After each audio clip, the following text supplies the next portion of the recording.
के अंदर हम बात कर रहे थे चैप्टर नंबर 7 फिजिक्स के अंदर चैप्टर नंबर 7 पढ़ रहे थे। आज की क्लास का टॉपिक ना रहेगा टॉपिक नंबर 5 के 4 पार्ट हमने हो चुके थे। पांचों पार्ट है धारावाहिक चालक के कारण उत्पन्न चुंबकीय स्थिर दिशा। अपन जानते हैं, आपको बताया था, जब किसी भी धारावाहिक चालक तार है उसमें धारा का प्रवाह होता है तो उसके चारों ओर चुंबकीय क्षेत्र उत्पन्न हो जाता है। तो किसी भी धारावाहिक चालक तार के कारण उत्पन्न चुंबकीय क्षेत्र की दिशा ज्ञात करने के लिए अपन इस टॉपिक में पढ़ेंगे। धारावाहिक चालक तार है उसमें धारा प्रवाहित करने के कारण चुंबकीय क्षेत्र उत्पन्न हो जाता है। उत्पन्न चुंबकीय क्षेत्र की दिशा क्या होगी, इसके लिए अपन बात करेंगे। अब इसमें दो प्रकार से ज्ञात करेंगे। पहला जो है वो है एक सीधे धारावाहिक चालक तार, एक सीधे धारावाहिक चालक तार के कारण उत्पन्न चुंबकीय क्षेत्र की दिशा। दूसरा वृत्ताकार धारावाहिक चालक तार के कारण उत्पन्न चुंबकीय क्षेत्र की दिशा। तो पांचवें के और जो 5 पार्ट है, इसका फर्स्ट पार्ट है एक सीधे धारावाहिक चालक तार के कारण उत्पन्न चुंबकीय क्षेत्र की दिशा। इसके लिए क्या करेंगे, अपने प्रयोग करेंगे। सर्वप्रथम एक कागज का गत्ता ABCD काम लेंगे। एक कागज का गत्ता इस प्रकार से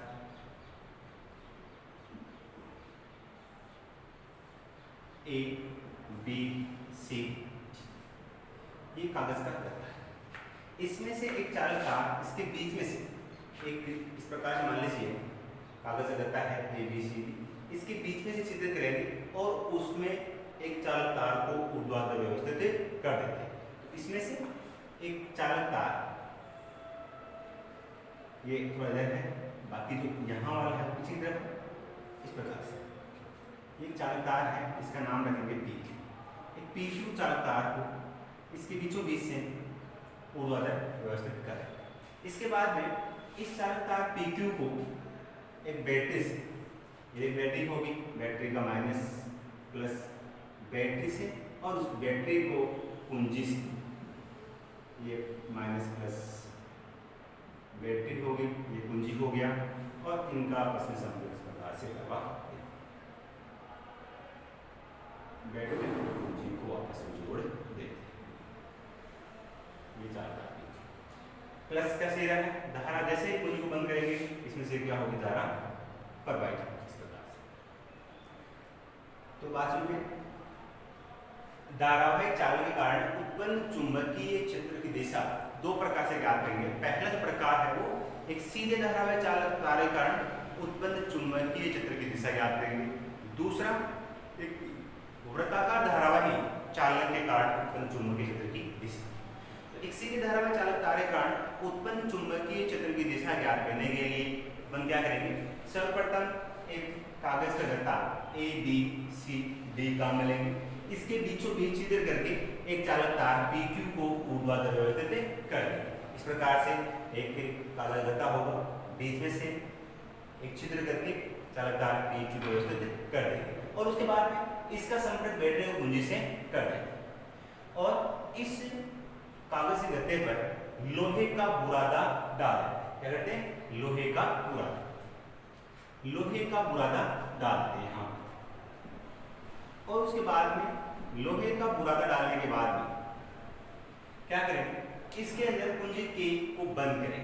जैसे ही कुंजी K को बंद करेंगे तो इस पूरे विद्युत परिपथ में धारा का प्रवाह, आप जानते हैं किसी भी बंद परिपथ में धारा का प्रवाह, जब तक कुंजी K खुली है, खुला विद्युत परिपथ है, कोई धारा का प्रवाह नहीं होगा। जैसे कुंजी K लगाते हैं तो इस पूरे विद्युत परिपथ में धारा का प्रवाह, और धारा प्रवाह का इसमें होगा क्या, धारा प्रवाहित करने के साथ साथ में ये जो कागज का गत्ता ABCD है, इसको हाथ से धीरे धीरे थपथपाएंगे। जिसके कारण क्या होगा, ये लोहे का बुरादा संकेंद्रीय वृत्तों के रूप में एकत्रित हो जाए। ये जो लोहे का बुरादा अव्यवस्थित रूप से रखा हुआ था, जैसे धारा का प्रवाह किया, इसको हाथ से थपथपाया तो ये लोहे का बुरादा संकेंद्रीय वृत्तों के रूप में व्यवस्थित हो जाता है। ठीक है, और इसके अंदर क्या हो जाएगा, एक चुंबकीय क्षेत्र उत्पन्न हो जाता है। अभी तो वन धारा चालक तार है, धारा का प्रवाह किया और इसके चारों ओर चुंबकीय क्षेत्र उत्पन्न हो गया। जो चुंबकीय क्षेत्र है वो कौन बता रहे हैं यहाँ पर? लोहे का बुरादा जो कि समकेंद्रीय वृत्तों के रूप में है। यहाँ को चुंबकीय सुई रखेंगे तो चुंबकीय क्षेत्र की दिशा इसमें प्रदर्शित एरो के अनुसार होगी। इसमें जो भी एरो है उसके अनुसार क्या होगी चुंबकीय क्षेत्र की दिशा। इससे क्या स्पष्ट होता है कि जब किसी भी सीधे धारा चालक तार में धारा का प्रवाह होगा तो उसके चारों ओर चुंबकीय क्षेत्र उत्पन्न हो जाता है। उत्पन्न चुंबकीय क्षेत्र दिशा समकेंद्रीय वृत्तों के रूप में होगी। तो ये पहला हो गया आपका एक सीधे धारावाही चालक तार के कारण उत्पन्न चुंबकीय क्षेत्र की दिशा। दोबारा सुन लीजिए आप, अपना टॉपिक है धारावाही चालक के कारण उत्पन्न चुंबकीय दिशा। अब जो धारावाही चालक तार है वो बिल्कुल सीधा हो सकता है और वृत्ताकार रूप में हो सकता है। तो पहला जो प्रकार ले रहे हैं वो कौन सा? एक सीधा धारावाही चालक तार, एक सीधा धारावाही चालक तार। तो सीधे धारावाही चालक तार के लिए क्या करेंगे? सर्वप्रथम एक वृत्ता ए बी सी डी का मिलेंगे और इसमें से चालक तार P2 को ऊर्ध्वाधर व्यवस्थित कर देते हैं और इसका संपर्क बैटरी और कुंजी से कर, बैटरी और कुंजी से। उसके बाद इस कागज के गत्ते पर लोहे का बुरादा डाल देते हैं और उसके बाद क्या करेंगे? इस कुंजी के को बंद करते हैं जिसके कारण इस विद्युत परिपथ में धारा का प्रवाह होता है। जैसे धारा प्रवाह होगा साथ में एक काम और करेंगे, क्या? इस कागज गत्ते को धारावाही चालक तार का प्रवाह कागज गत्ते को हाथ से धीरे धीरे थपथपाएंगे। उसे क्या होगा? ये लोहे का बुरादा समकेंद्रीय वृत्तों के रूप में संकेंद्रित हो जाता है। अर्थात इस धारावाही चालक तार के चारों ओर चुंबकीय क्षेत्र उत्पन्न हो जाता है और उत्पन्न जो चुंबकीय क्षेत्र है उसकी दिशा के लिए क्या करेंगे? यहाँ चुंबकीय सुई रखेंगे। चुंबकीय सुई रखने पर उत्पन्न चुंबकीय क्षेत्र की दिशा चित्र में प्रदर्शित एरो के अनुसार होगी। चित्र प्रदर्शित एरो के अनुसार। इस प्रकार से धारावाही चालक तार में धारा का प्रवाह करने पर उसके चारों ओर एक चुंबकीय क्षेत्र उत्पन्न हो जाता है। सेकेंड पार्ट आता है, ये होता है सीधा धारावाही चालक तार। इसी का सेकेंड पार्ट है जब धारावाही चालक तार वृत्ताकार रूप में, इसके रूप में है वृत्ताकार, इस प्रकार से धारावाही चालक तार वृत्ताकार रूप में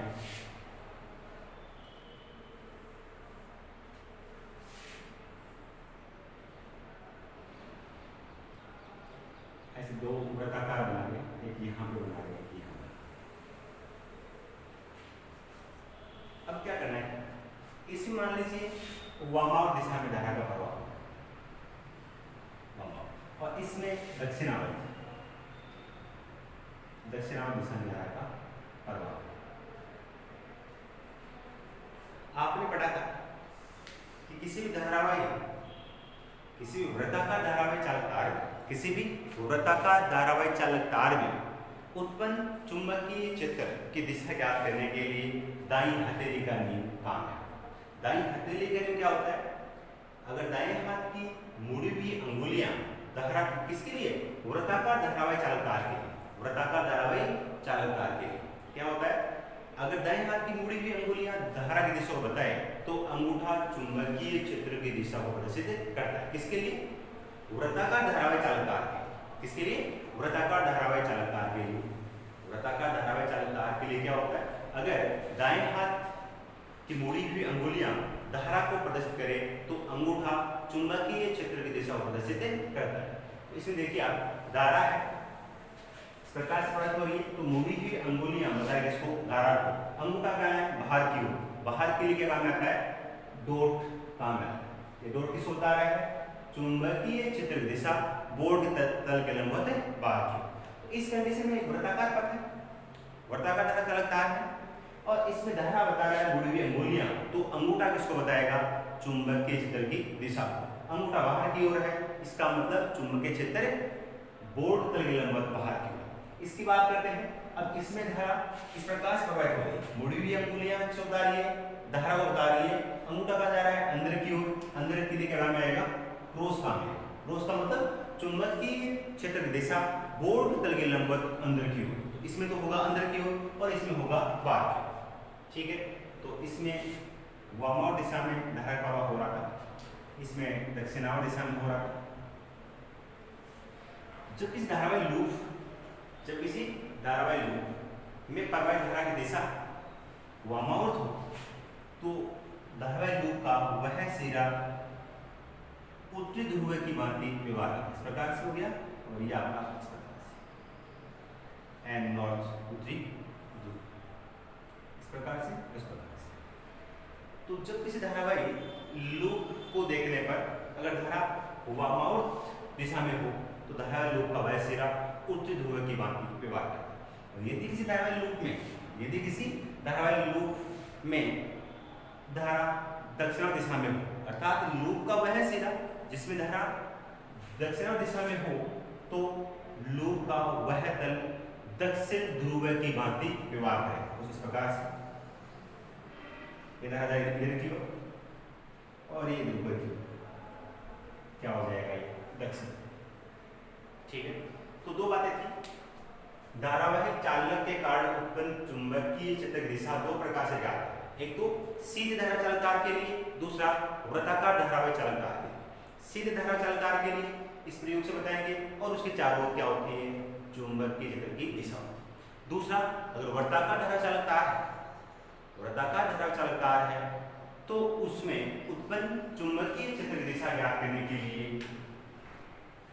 दाएं हाथ की हथेली का नियम काम करता है। दाएं हाथ की हथेली के नियम के अनुसार क्या होता है, यदि वृत्ताकार धारा चालक तार में धारा दाएं हाथ की मुड़ी हुई अंगुलियां बताए तो अंगूठा चुंबकीय क्षेत्र की दिशा को बताएगा।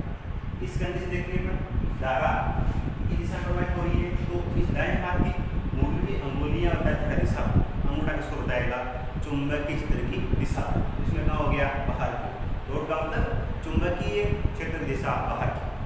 इसी प्रकार से इसमें धारा प्रभावित हो रही है दक्षिणावर्त हो रही है, इसका मतलब ये मुड़ी अंगुलियां मतलब धारा को अंगूठा किसको बताएगा, चुंबकीय क्षेत्र की दिशा। क्रॉस इसका मतलब चुंबकीय क्षेत्र की दिशा बोर्ड के तल के लंबवत अंदर की। इसके बाद में एक बात इसमें लागू होती है, इसमें होती है अगर वृत्ताकार धारा चालक तार में धारा देखने पर उस धारावाही लूप का जो धारा दिशा है वो वामावर्त हो तो वह लूप उत्तरी ध्रुव की भांति व्यवहार करेगा। धारावाही लूप को देखने पर धारा दक्षिणावर्त हो तो वह लूप दक्षिण ध्रुव की भांति व्यवहार करेगा। इस प्रकार से टॉपिक कंप्लीट हुआ आपका धारावाही चालक के कारण उत्पन्न चुंबकीय क्षेत्र की दिशा। नेक्स्ट टॉपिक आता है इसके अंदर चुंबकीय क्षेत्र में आवेश की गति। टॉपिक नंबर 6 है चुंबकीय क्षेत्र में आवेश की गति।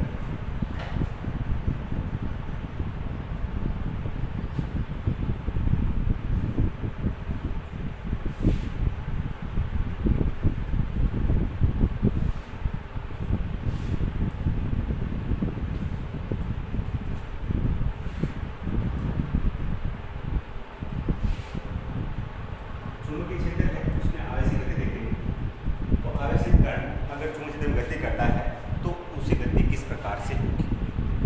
टॉपिक नंबर 6 है चुंबकीय क्षेत्र में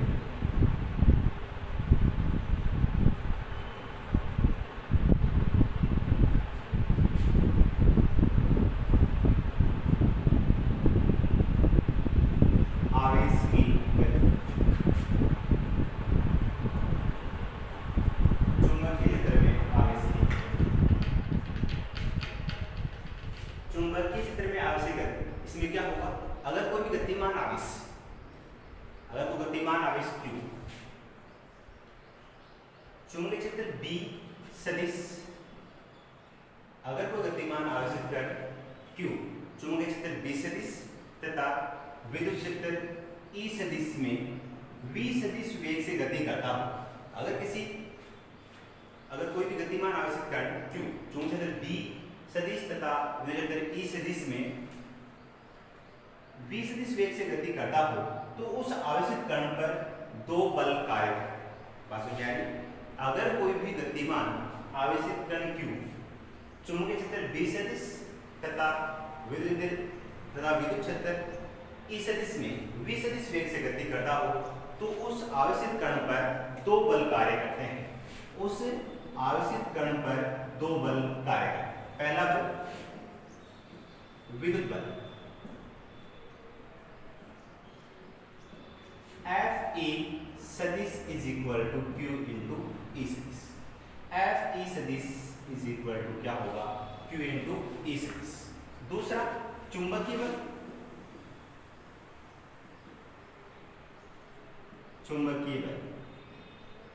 E electric field electric force विद्युत बल, Fm मैग्नेटिक फोर्स चुंबकीय बल, Fm सदिश इक्वल टू Q V सदिश इंटू B सदिश। तो यदि कोई गतिमान आवेशित कण Q चुंबकीय क्षेत्र B सदिश तथा विद्युत क्षेत्र E सदिश में V सदिश वेग से गति करता हो तो उस आवेशित कण पर दो बल कार्य करते हैं। पहला विद्युत बल Fe सदिश equal to Q into E सदिश, दूसरा चुंबकीय बल Fm सदिश इक्वल टू Q V सदिश इंटू B सदिश। तो कुल बल अर्थात परिणामी बल क्या हो जाएगा, उस गतिमान आवेशित कण पर लगने वाला परिणामी बल F सदिश इज इक्वल टू Fe सदिश प्लस Fm सदिश। F सदिश इज इक्वल टू होगा Fe सदिश का मतलब Q E सदिश प्लस Fm सदिश का मतलब है Q V सदिश इंटू B सदिश। F सदिश is equal to Q E सदिश प्लस V सदिश इंटू B सदिश। परिणामी बल क्या हो गया, विद्युत बल और चुंबकीय बल के योग के बराबर। ये जो बल आता है इस बल को लोरेंज बल कहते हैं। विद्युत बल और चुंबकीय बल का जो योग है वो कहलाता है लोरेंज बल।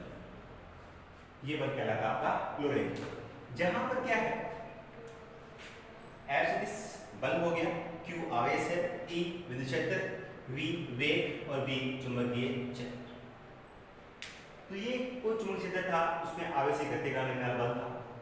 अब इसमें चुंबकीय बल क्या होता है, Fm सदिश is equal to Q V सदिश इंटू B सदिश, V सदिश इंटू B सदिश। ये किसका मान है, चुंबकीय बल का। आप देखेंगे इसके अंदर चुंबकीय बल Fm सदिश इक्वल टू Q V सदिश इंटू B सदिश। इसी को सिंप्लीफाई करके लिखेंगे तो क्या बन जाएगा, Fm सदिश is equal to QVB sin theta into n के। परिमाण की बात करें तो Fm सदिश का परिमाण हो जाएगा QVB sin थीटा, जहां थीटा क्या है, जहां थीटा V सदिश व B सदिश के मध्य कोण,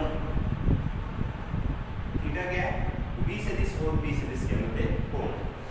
क्रोसेस का मतलब दो सदिशों का सदिश। तो इस प्रकार से कोई भी आवेशित कण है वो चुंबकीय में गति करता है तो उस पर लगने वाले बल की बात। अब इसमें डिपेंड करता है जो आवेशित कण चुंबकीय में गति करता है उसका पथ कैसा होगा, सरलरेखीय होगा, वृत्ताकार होगा या कुंडली होगा। ये डिपेंड करता है कि इसके अंदर ये जो कोण